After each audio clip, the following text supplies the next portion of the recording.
La crise diplomatique s'intensifie entre le Niger et le Bénin. Les relations déjà tendues ont franchi une nouvelle étape avec des expulsions réciproques de diplomates. L'annonce le 4 janvier 2026 de la suspension des activités de l'ambassade du Bénin à Niamey illustre cette escalade alimentée par des soupçons de menaces sécuritaires et une méfiance politique qui perdure. Les relations déjà tendues entre le Niger et le Bénin ont vu leur exacerbation avec la tentative de coup d'État raté au Bénin dernièrement, ce qui fait vivre les deux pays sur le plan diplomatique à couteau tiré. Alors, la principale conséquence, vu la mutualisation dans certains dossiers de la diplomatie des pays membres de l'AES, ça sera l'extension automatique du conflit entre le Bénin et le Niger à deux autres pays membres de l'Alliance des États du Sahel, c'est-à-dire le Burkina Faso et le Mali. Depuis le renversement du président Mohamed Bazoum au Niger,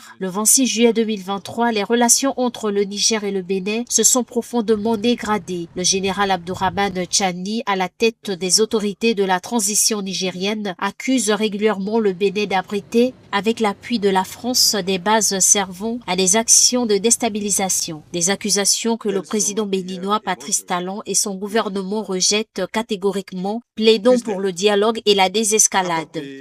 Cette tension, c'est un facteur aggravant au niveau des relations déjà tendues entre la CEDEAO en général et les pays membres de l'AES. Donc, c'est un élément aggravant de plus que la région de l'Afrique de l'Ouest pouvait bien se passer.